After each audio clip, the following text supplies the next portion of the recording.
Praise the Lord. ஆண்டவருடைய நாமம் மகிமைப்படுவதாக. மீண்டும் ஒரு விசை இந்த வீடியோ மூலமாய் உங்களை பார்ப்பதில் மிகுந்த மகிழ்ச்சி அடைகிறேன். கர்த்தர் இந்த நாளை ஆசீர்வாதமான நாளாய் உங்களுக்கு மாற்றி தருவாராக.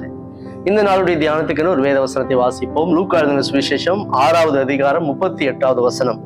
கொடுங்கள், அப்பொழுது உங்களுக்கு கொடுக்கப்படும்.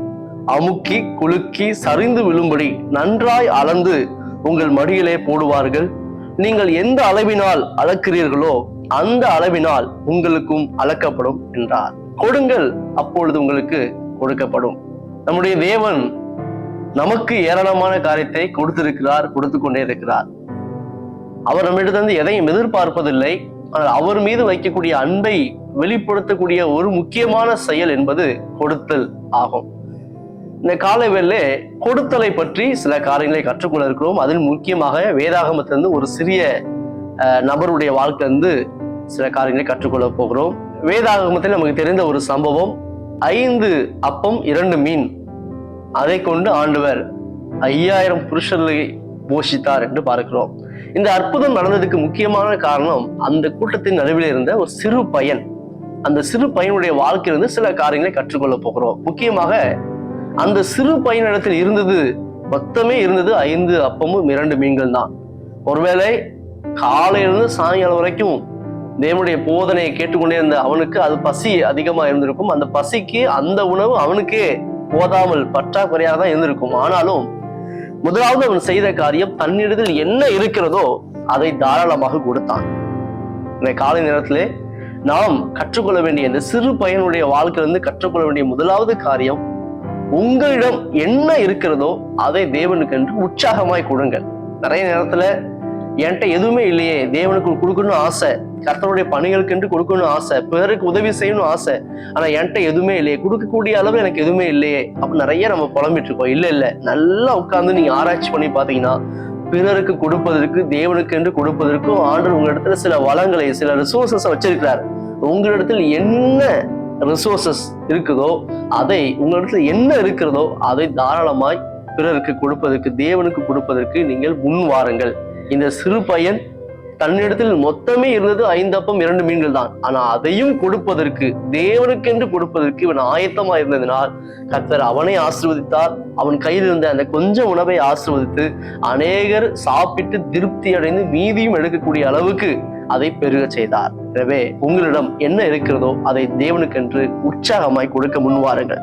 2வது காரியம், விசுவாசம் என்பது கொடுப்பதின் மூலம் வெளிப்படுகிறது. உங்களுக்குள்ள விசுவாசம் இருக்குதா இல்லையான்றத எப்படி செக் பண்ணலன்னா, நீங்க எந்த அளவுக்கு கொடுக்குறீங்களோ அதை வைத்தான் செக் பண்ண முடியும். உண்மையாகவே விசுவாசம் இருந்துச்சுன்னா நம்ம தாராளமா கொடுப்போம். ஆனா விசுவாசம் இல்லை அப்படின்னா நம்ம கொடுப்பதுல ரொம்ப ரொம்ப குறைஞ்சு போயிடுவோம். என்ன விசுவாசம்? என்னிடத்தில் இருப்பதை கொடுக்கிறேன், கர்த்தர் என்னுடைய தேவைகளை சந்திப்பார், அவர் எல்லாவற்றையும் பார்த்து கொள்வார் என்ற ஒரு ஆழமான விசுவாசம் நமக்குள்ள இருந்துச்சுன்னா நம்ம எதையுமே எனக்கு என்று சுயநலத்தோடு எடுத்து வைக்க மாட்டோம். அள்ளி தூவும் விதைகளை சுமந்து செல்கிறவன் கண்ணீரோடு செல்கிறான், கண்ணீரோடு விதைக்கிறவன் கம்பீரத்தோடு அறுப்பான் என்று நம்ம வாசிக்கிறோம். எனவே இந்த காலை வேளையிலே அந்த சிறு பையன் ஒருவேளை அதை அவனுக்குன்னு வச்சிருந்துக்கலாம், ஆனா அப்படி வச்சுக்கிடாம சுயநலத்தோடு இல்லாம கொடுப்பதன் மூலம் தன்னுடைய விசுவாசத்தை வெளிப்படுத்தினான். கர்த்தர் அதை பெருக செய்தார். எனவே விசுவாசம் என்பது கொடுப்பதன் மூலமாய் வெளிப்படுகிறது. 3வது காரியம், நம்முடைய கரத்தில் சிறியவையா இருப்பது தேவனுடைய கரத்துக்கு செல்லும் போது அது மிகவும் பெரியவைகளாக பெருக்கமடையும். சிறிய அந்த பையனுடைய கையிலே வெறும் 5 அப்பம் 2 மீன்களாக தான் இருந்தது. அந்த சிறிய காரியத்தை தேவனுடைய கையிலே கொடுப்பதற்கு இவன் முன் வந்தான். கர்த்தருடைய கையிலே அது போனதுக்கு பின்பதாக கர்த்தரை ஸ்தோத்திரம் பண்ணி ஆசீர்வதித்து பிட்டு எல்லாருக்கும் பகிர்ந்தளிக்க சொன்னார். அப்படி அளிக்கும் போது, எல்லாத்துக்கும் கொடுக்கும் போது அது பெருகி கொண்டே இருந்தது.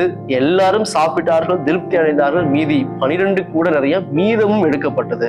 இந்த காலை வேளையிலே தேவ பிள்ளைகளே, உங்களுடைய கையிலே மிகவும் சிறியவைகளாக எதெல்லாம் இருக்கிறதோ, இவ்வளவுதான் இருக்குது, இதை வச்சு என்ன செய்ய முடியும் அப்படி யோசிக்காதீங்க. உங்கள்கிட்ட சின்ன காரியத்தை தேவ சமூகத்துல முழுமையாக அர்ப்பணித்து விடுங்கள். அந்த சிறிய காரியத்தை வைத்து தேவன் பெரிய காரியங்கள் செய்ய அவர் இன்றைக்கும் வல்லமையுள்ளவராக இருக்கிறார். கடைசி காரியம், கொடுப்பது என்பது இருக்கிற காரியத்தை பெருக வைக்கிறது. மறுபடியும் சொல்லுகிறேன், 5 அப்பம் 2 மீன்கள் தான். ஆனா தேவனுடைய கரத்தில் அது செல்லும் போது அது பெருக்கத்துக்கு நேராய் கடந்து செல்கிறது. தேவ பிள்ளைகளே, இந்த காலை வேளை சிறு பையனுடைய வாழ்க்கையிலிருந்து சில காரியங்களை கற்றுக்கொண்டு இருக்கிறோம். முக்கியமாக என்ன என்னிடத்தில் இருக்கிறதோ அதை தேவனுக்கு என்று உற்சாகமாய் தாராளமாய் கொடுக்க வேண்டும். இரண்டாவது, விசுவாசம் என்பது கொடுப்பதின் மூலமா வெளிப்படுகிறது. மூன்றாவது காரியம், நம்முடைய கைகளில் எவைகளெல்லாம் சிறியவைகளாக இருக்கிறதோ அது தேவனுடைய கரத்துக்கு செல்லும் போது அது மிகவும் பெரியவைகளாக மாறுகிறது, பெருக்கம் அடைகிறது. எனவே கொடுப்பதற்கு நம்மை அர்ப்பணிப்போம், நம்மையே ஜீவ பலியாக தேவ சமூகத்தில் அர்ப்பணிப்போம், தேவனுக்கென்று உற்சாகமாய் செயல்படுவோம். கர்த்தர் உங்களையும் உங்கள் பிள்ளைகளையும் குடும்பத்தையும் ஆசீர்வதித்து பெருகச் செய்வாராக. ஆமென். God bless you.